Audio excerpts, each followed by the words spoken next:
Proposition 1 narrowly passed, and we know that that's Governor Gavin Newsom's sweeping overhaul of the state's mental health system.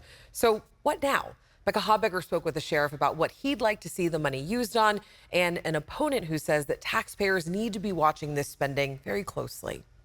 Here's the hard truth. Sacramento Sheriff Jim Cooper appeared in one of the Yes on Prop 1 ads. Prop 1 creates new facilities to treat mental illness, funds thousands of new mental health professionals, and builds housing to get people off the streets. As a quick refresher, Prop 1 does two main things. First, it authorizes the state to borrow nearly $6.4 billion in bonds. $2 billion of that is to create housing for the unhoused population. The rest would pay for new facilities for mental health and addiction treatment. The specifics of that spending were left to be decided later. The other thing Prop 1 does is reallocates existing funding. A millionaire tax established in '04 raises a few $billions per year, most of which has gone to counties. Prop 1 would change the balance, giving a little more to the state. Now that Prop 1 has passed, Sheriff Cooper hopes to fund more social workers for his crisis intervention teams. We pair a deputy sheriff with a mental health worker to go out and contact these folks. It's been very successful. We need more folks like that. I would love to have dozens of them. He says too many people experiencing homelessness with mental health and addiction issues end up in jail or the emergency room. Prop 1 is supposed to create altogether more than 11,000 new treatment beds and housing units. Some folks go to jail and get on medication and they get well. It shouldn't take jail to do that. There's got to be a place on the outside where the same thing can happen with that. Get them the help they need on the forefront, not on the back end. I doubt this will make much of a dent on anything. John Kupal is president of the Howard Jarvis Taxpayers Association, which opposes Prop 1. We opposed it because we thought it was a misuse of bond financing.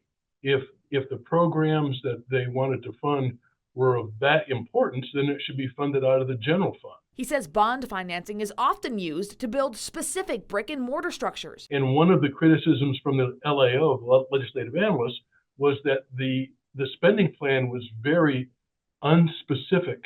And so that's what taxpayers and voters should be looking at, exactly how this money is spent. Others wary of Prop 1 include counties who feared losing funds for important programs. Butte County told ABC 10 the passage of Prop 1 means $6 million taken from early intervention and prevention programs. Programs that are like vocational in nature that help people with employment, outreach programs such as our African American Cultural Center or our Hmong Cultural Center.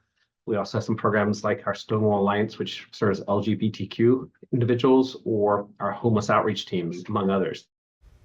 And Becca joins us right now. Just to put this in perspective, I mean, California is estimated to have about 181,000 homeless people. Yeah, Alex, that's just a few thousand more than the entire population of Elk Grove, according to the 2020 census.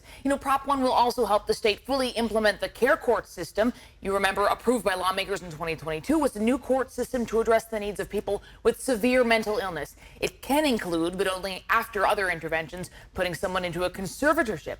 But steps before that can include treatment plans, access to housing, and court-ordered medication. And we want to mention that many counties are in the process of figuring out what the passage of Prop 1 means for them. So this is something that we will continue to follow. Becca, thank you so much.